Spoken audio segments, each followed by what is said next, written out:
રાધે કૃષ્ણ રાધે કૃષ્ણ રાધે રાધે રાધે રાધે કૃષ્ણ રાધે કૃષ્ણ રાધે રાધે રાધે મિત્રો કેમ છો?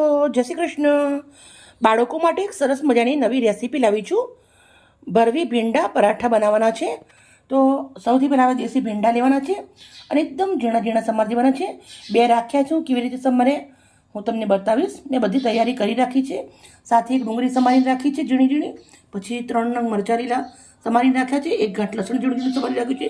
લીલા ધાણા છે, દેશી માખણ છે અને એકદમ બાળકો માટે હેલ્ધી બનાવવાનું છે. એટલે ઘઉંની રોટલીનો લોટ બાંધી દીધો છે.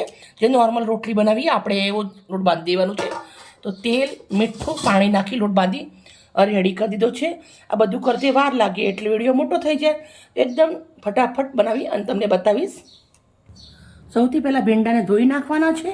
પછી એને કોરા કરી દેવાના છે. બંને સાઈડથી આપણે આવી રીતે એને કટ કરી દેવાના છે. પછી એક ભીંડાને આપણે આવી રીતે 4 પીસ કરી લેવાના છે. અંદર ચેક કરી લેવાનું છે સડેલો તો નથી. પછી આવી રીતના એકદમ તમે જોઈ શકો છો આવી રીતના ઝીણા ઝીણા આપણે એને સમારવાના છે. તો બધા જ ભીંડા મેં આવી રીતે સમારીને રેડી કરી દીધા છે. 200 ગ્રામ ભીંડા લીધા છે. બાળકોને આમ તો કંઈક રોજ નવું જોતું હોય, ભીંડાનું શાક આપીએ તો ખાય નહીં, પણ આજે બાળકો એકદમ હેલ્ધી રહે એના માટે આપણે દેશી માખણનો ઉપયોગ કરવાનો છે. ઘઉંના લોટનો સાથે એકદમ મસ્ત પરાઠા બનાવવાના છે. મિત્રો, મારી વિડીયો સારી લાગે તો પ્લીઝ મને લાઈક કરજો. મેં ભીંડા સમારી અને રેડી કરી દીધા છે. કયા મસાલા નાખું છું, શું નાખું છું, બધું જ ઘરમાંથી મળી રહેશે. અગાડી તમને બતાવું છું. સૌથી પહેલાં એક મસાલો કરવાનો છે. મસાલો કરવા માટે કઢાઈ લીધી છે, ગેસ પર મૂકી છે અને આપણે ખાલી 1 જ ચમચી તેલ મૂકું છું.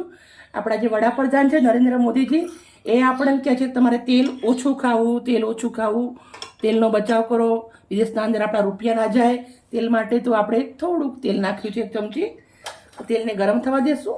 થોડાક રાઈના દાણા નાખું છું. લીલા મરચાં અને લસણ નાખવાનું છે. ઝીણી સમારેલી ડુંગળી. બાળકોને ગેસ ના થાય એટલે થોડી હિંગ. ડુંગળીને આપણે સાતળી લેવાની છે. લસણ ડુંગળીને 2 મિનિટ સુધી આપણે સાતળી લઈશું. ડુંગળી આપણી મસ્ત શેકાઈ ગઈ છે. તો હવે આપણે અંદર ભીંડા સમારેલા છે એ નાખી દેવાના છે. સરસ ભીંડાને મિક્સ કરી દઈશું ડુંગળી સાથે અને સરસ મજાની લાર બરે ભીંડાની ત્યાર સુધી મસાલાને આપણે શેકવાનો છે. મીઠું નાખી દઉં છું સ્વાદ પ્રમાણે. હળદર, અડધી ચમચી હળદર. હવે મીઠું હળદર નાખ્યા પછી ભીંડાને આપણે સરસ મજાના ચડી જવા દેવાના છે. ભીંડાના અંદર લાર બરી ગઈ છે. ભીંડા મસ્ત મેં શેકી લીધા છે. હવે આપણે મસાલા કરી લેવાના છે. 1 ચમચી લાલ મરચું નાખું છું. 1 ચમચી ધાણા જીરું નાખું છું. અડધી ચમચી પાઉંભાજી મસાલો. અડધી ચમચી ગરમ મસાલો. Mix mix mix. લાસ્ટમાં જે બાળકો ના ખાય એ લીલા ધાણા પરાઠાના અંદર જતા રહે ને તો બાળકોને ખબર ના પડે અને આસાનીથી ખાઈ લે. હવે મસાલો થઈ ગયો છે રેડી. ગેસ બંધ કરી દઉં છું, ઠંડો પડવા દઈશું. મસાલાને હું આવી રીતના બાઉલના અંદર નીકાળી દઉં છું એટલે જલ્દી ઠંડુ પડી જાય. હવે આપણે પરાઠા બનાવવા માટે ગુલ્લા કરી લેવાના છે. તો આપણે આવી રીતે ગુલ્લા કરી લઈશું. હવે આપણે સૌથી પહેલાં અટોમણવાળું લોહી કરવાની છે અને એને રોટલી વણી લેવાની છે.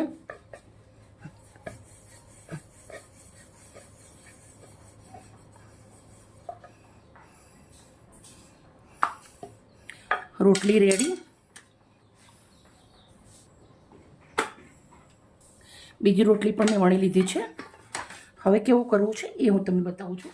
રોટલી ઉપર આપણે આ જે ભીંડાનો જે મસાલો બનાવ્યો છે એ લઈ લેવાનું છે આવી રીતે.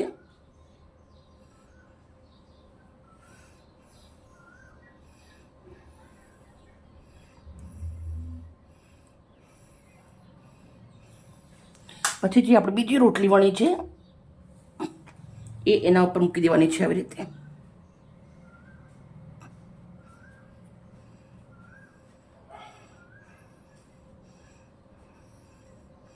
પછી આપણે થોડું એવી રીતે ચિપકાવી દેશું. આપણા જો જે કાંટાવાળી ચમચી હોય એનાથી થોડી થોડી આવી હું ડિઝાઇન પાડી દઉં છું. બાળકોને ખાવું બી ગમે અને આપણો પરાઠો બી સરસ દેખાય એના માટે આપણે આવી રીતે એને ડિઝાઇન પાડી દેવાની છે.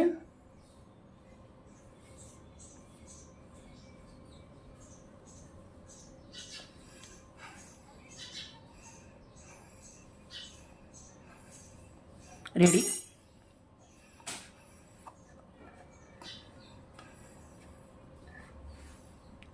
થઈ ગયો સરસ. તવો ગરમ મૂકી દીધો છે. પછી આપણે તવો ગરમ થઈ ગયો છે, આપણું પરાઠું શેકી લેવાનું છે.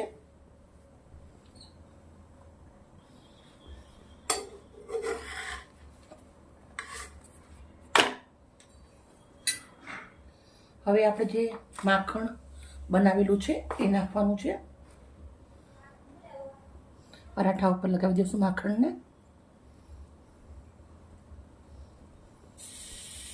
માખણ લગાવ્યા પછી બંને બાજુ સરસ મજાનો પરાઠાને શેકી લેવાનું છે. થોડું આ સાઈડ લગાવી દઈશું આપણે માખણ.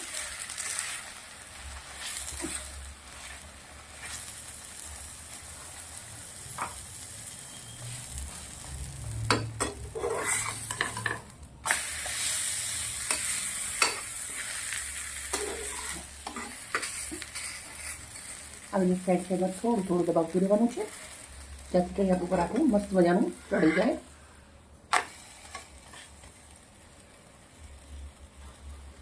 મિત્રો એકદમ છે ને આસાન, દેખાય બી મસ્ત અને લાગે બી સરસ દેખાવામાં અને ખાવામાં.